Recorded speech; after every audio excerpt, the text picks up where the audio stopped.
hatred or greed. Paradise is the place we need.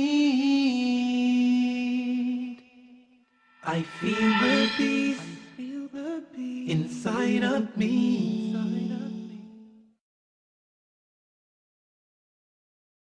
Greetings and peace. This is Dr. Laurence Brown welcoming you back to another episode of Interfaith Issues, where we discuss the issues of common interest to the three monotheistic Abrahamic faiths of Judaism, Christianity, and Islam. I am going to be discussing today something that is a very big change from what I have done in the past. Something I think you will find more fun, more enjoyable, and I hope that it will be mind-broadening. What I'm going to be discussing is my latest book, The Eighth Scroll. This is the book, and I have recently completed a series of radio interviews in America in which one of the very first questions I was asked regarding this book was a question I think a lot of people are interested to hear the answer to, and that is simply why I wrote this book. The reason I wrote The Eighth Scroll is because, in simple terms, it was simply a slam dunk of an action-adventure novel. I think I am like many people.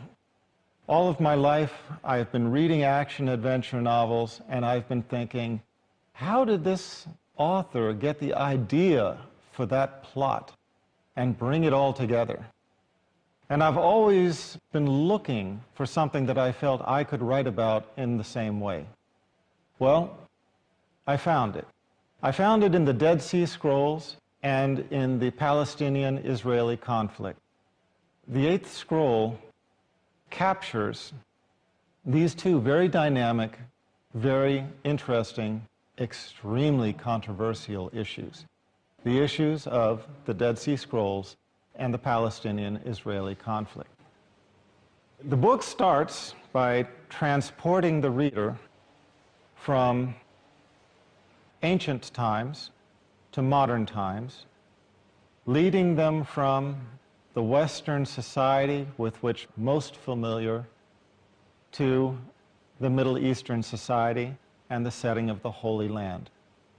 At the same time that it is transporting the reader not only through time, but across the globe, it is transporting the reader through different ideologies. You will find representatives of different countries, different faiths, and the expression of their cultures and their beliefs. But most of all, what you will find is a very dynamic action-adventure that simply makes for fun reading. Now, let me start by giving a little bit of a taste for the content of the Eighth Scroll. I'll start by pointing out that the Dead Sea Scrolls for most people are a mystery. Most people don't understand what the excitement is about the Dead Sea Scrolls. Okay, we found a bunch of old scrolls, they confirm books of the Old Testament, so what? Well, the important aspect of the Dead Sea Scrolls is that they were hidden away by a Jewish community believed to be the Essenes, but whoever it was does not really very much matter. What does matter is that the scrolls were hidden on or about the year 68 CE. Now that puts it about 30 years after the ministry of Jesus Christ. So the excitement about the Dead Sea Scrolls was the hope that they would tell us something about what was going on in Judea at that time. They were hidden away 30 years after the mission of Jesus Christ, so we were hoping that the Dead Sea Scrolls would shed some light on the early Jewish/Christian community. For the most part, that hope was frustrated. For the most part, the Dead Sea Scrolls did not shed much light. However, the Dead Sea Scrolls do speak of a teacher of righteousness who was opposed by a wicked priest, also known as the man of the lie, the man of scoffing, the man or the priest who made things easy. In other words, a priest who took the restrictions of Old Testament law and made things easy. And what could be more easy than negating the laws? Interestingly enough, this is exactly what we find in the Bible.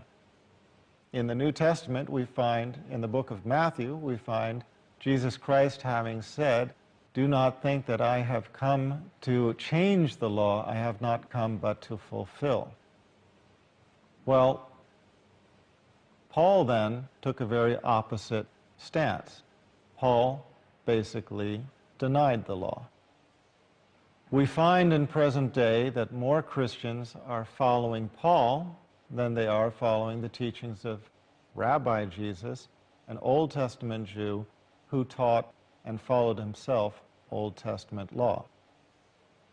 The point being that there is very good evidence to suggest that the wicked priest, the priest who made things easy, referenced in the Dead Sea Scrolls, could be Paul, and the teacher of righteousness might be Jesus. So, whether the teacher of righteousness was Jesus, James, or another of his disciples, somebody carrying on his teachings of righteousness, whether or not Paul was the wicked priest mentioned in the Dead Sea Scrolls, this is a very dynamic issue.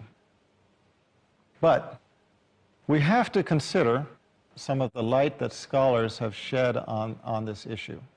The Dead Sea Scrolls Deception by Michael Bagian and Richard Lay states the following, quote, "Paul is in effect the first Christian heretic." Strong words. Paul is in effect the first Christian heretic, and his teachings, which become the foundation of later Christianity, are a flagrant deviation from the original or pure form extolled by the leadership. That is the book, The Dead Sea Scrolls Deception, their comment on this very issue. It has been pointed out that other scholars in the field believe that the Damascus document, one of the Dead Sea Scrolls, appears to document the excommunication of Paul from the early Christian community. Now, this is not a big surprise to scholars in the field who recognize the animosity between Paul and James, between Paul and Peter, between Paul and Barnabas. It is well documented in the New Testament that the disciples were in opposition to Paul. Read James. We find James condemning Paul in the strongest of terms in the language of that time and telling him to repent, which he does not completely succeed at doing. So these are huge controversies, but what we find is we find that this controversy, it threatens our lives, it threatens our religions, it threatens our salvation. So this is something to take seriously. Let me read you a quote from the Dead Sea Scrolls. Quote, "This concerns those who were unfaithful together with the liar, in that they did not listen to the word received by the teacher of righteousness from the mouth of God." The Damascus document, one of the Dead Sea Scrolls, reveals that the teacher of righteousness claimed to be the one through whom God would convey, quote, "the hidden things in which Israel had gone astray." Was this not Jesus' declared purpose? His reason for being? Was it not Jesus Christ who stated, quote, "He was not sent but to the lost sheep of the house of Israel"? And we find in the Dead Sea Scrolls saying, in very similar language, that the teacher of righteousness would convey the word of God, conveying, quote, "the hidden things in which Israel had gone astray." So, the eighth scroll places the reader smack dab in the middle of this controversy. At the same time, because the setting is the Holy Land, smack dab in the middle of the Palestinian-Israeli conflict. And yet, it does it in the context of a fun read, an action-adventure. Why? Let's face it. A lot of books have been written on this subject. A lot of scholarly books. A lot of dry, extremely scholarly, put-you-to-sleep kind of books. I didn't want to write that. I wanted to write a dynamic book that people would read for the fun, for the thrill, for the action, for the adventure of the book. Let me put you in the scene of the time, in the time of 68 CE. According to our Bibles, John the Baptist was imprisoned and beheaded around 34 CE. Following this, Jesus Christ started his ministry, which lasted for 3 years. Upon the conclusion of his ministry, the Romans hunted down his disciples and killed them. Those who were not killed, those who were able to escape, disappeared from the historical record. And I am just getting into a hint of how interesting this gets. But it's time to take a break. Stick with us. We'll be back in just a few minutes. I feel the peace, inside of me. I feel the peace, inside of me. Welcome back. This is Dr. Laurence Brown. We're discussing in this issue the Dead Sea Scrolls, my book upon the subject, the Eighth Scroll, which can be found on Amazon.com and on my website. No surprise to anybody, eighthscroll.com. I was starting to lay down some of the history to describe the setting of the book, and I will continue. The main voice that came out of this period was not the voice of one of the disciples, but rather the voice of one of the hunters. Paul, also known as Saul of Tarsus, but better known as the, quote, Apostle Paul, was a Pharisee. He was a member of the Jewish priestly class that Jesus Christ condemned. And yet, he was the main voice to have risen during this period as an expression of his view of Christianity. On the basis of Paul's alleged vision and alleged conversion, he set about conveying his view of Jesus' teachings. Nonetheless, the Romans eventually caught up with Paul, imprisoned him around 61 CE. Notice we're getting closer to 68 CE, which is when the story of the Eighth Scroll starts. We presume that the Romans executed him. This has never been proven, but that is the story most commonly told. Now, none of this history makes the year 68 any more interesting than the year 60 or the year 55. But what does make 68 interesting was Nero's death. Nero was the fifth and last Roman emperor in the Julio-Claudian dynasty. He had spent 14 years establishing for himself the most notorious record of any Roman emperor. He had committed a list of notorieties that shamed him in front of the world and concluded with him becoming mad, becoming insane.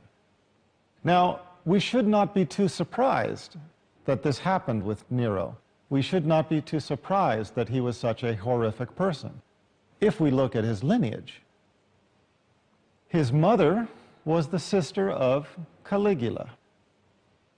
Not only that, but she had unusually close ties with her brother, Caligula. Everybody knows how horrific Caligula was. Many people know that it was a common practice during the Roman Empire for the emperors and their sisters to know each other, how can I say it, extremely well. Incest among the emperors was not uncommon. It was considered a preservation of the pure blood of the aristocracy. There's every reason to suspect that Nero was the product of incest, that his father was Caligula, also known for the horrific character he was. So it should not surprise us that Nero himself became a horrific character. His mother, Agrippina, had some ambitions of her own, but Nero defended his throne to the point where he killed off every possible descendant, including his mother, including his adoptive brother. When his mother knew that her assassin was killing her on the orders of her son, she told her assassin to stab her where? In her womb. In her womb, as punishment for that womb having borne her wicked son Nero. So you can see how the emotions were boiling during this period, even within his own family. Legion's transgressions were legion. His excesses were extraordinary. His transgressions and his perversity, horrific. But what we need to remember for the Eighth Scroll as background is the accusation that Nero started the Great Fire of Rome in 64. After the Great Fire of Rome, he set about rebuilding Rome as a center of art. He considered himself an artisan. He wanted Rome to be a showplace of art. This was no inexpensive project, and he exhausted the treasury and started looking for money wherever he could find it. One of the places he could find it was the treasury of the Holy Temple in Jerusalem, and he sent orders to his representative in Jerusalem to take from the treasure in the temple. Well, the Jews had been under Roman rule. They had been oppressed, they had been terrorized, but taking from the treasure of their temple was the final straw. In 66, the Jews revolted, and they started the Jewish rebellion against Roman rule. The Jewish rebellion lasted from 66 until 70, when the Jewish temple was destroyed and Jerusalem was taken over by the Romans. And it even continued after that until the year 73, which is when the infamous Battle of Masada occurred. For most historians, they place the battle from 66 to 70. Now we're right in the period of 68, when the story starts. What happened in this period was that Nero sent Vespasian, a battle-hardened general, to sweep through the Holy Land and subjugate it. And that's exactly what he did. Every town he came upon, he demanded their submission to the Roman Empire, and if they did not submit, he destroyed them utterly. Killed the men, raped and subjugated the women, imprisoned them along with their children, and sold them as slaves. Cut down all of the fruit-bearing trees, burned the village and the crops, and sowed salt into the fields so that they could not bear a crop again. Utterly destroyed any population who would not submit. And one of the populations that was destroyed were the keepers of the Dead Sea Scrolls. Now, we can only speculate as to what happened in this time, but it appears that at least some of the scrolls were hidden away in the caves close to the area in which this Jewish community lived. And it is those scrolls that were preserved until their discovery in 1947 as the Dead Sea Scrolls. Now, there's a great deal more drama, there's a great deal more dynamics to this story, and as you get into it, you will understand it as you go. But that is the basic background setting. So 68 was a very interesting year. On one hand, you had the Roman Empire trying to gain money for its treasury. On the other hand, you have the same Roman Empire thrown into turmoil. Because one thing I didn't mention is that after Nero set this ball into motion, he became insane, he was thrown out, and he lost his position as emperor and committed suicide. This threw the Roman Empire into upheaval. Over the next year, 4 different emperors tried to sit the throne, and only one was able to hold it. And that was the returning Vespasian, victorious from his battles in the Holy Land. But at the same time that the Roman Empire was in upheaval, searching for an emperor, searching for guidance within their own empire, the Jews were in rebellion not only against the Romans, but against one another. You had different groups among the Jews. You had extremists, you had the Sadducees, you had the Pharisees. You had even some professional assassins, which were kind of the ninjas of the Jewish world. And these actions were working against one another, trying to develop a supremacy within the Jewish population. Jerusalem, when it was assaulted in the year 70, was fully prepared to carry out the longest siege in history. It had water supplies in the form of wells. It had huge food stores. It was a walled enclave which could have held out for who knows how long.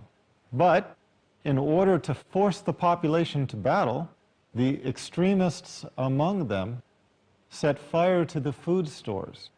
Once the food stores were gone, by the force of starvation, the Jews of Jerusalem were forced to take the battle outside the walls of Jerusalem to the Romans, and this precipitated the fall of Jerusalem.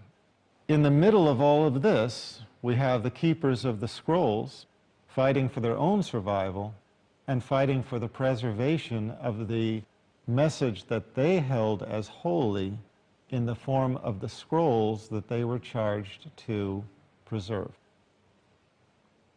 And it is the story of the preservation of those scrolls, the bringing of those scrolls to light, and most particularly of one scroll, a fictional scroll whose content was so controversial that when found, it could not be revealed.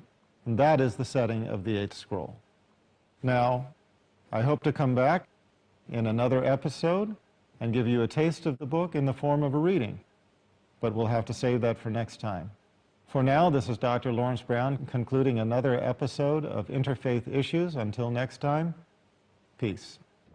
Where are we going in this world of woe? So much suffering and misery.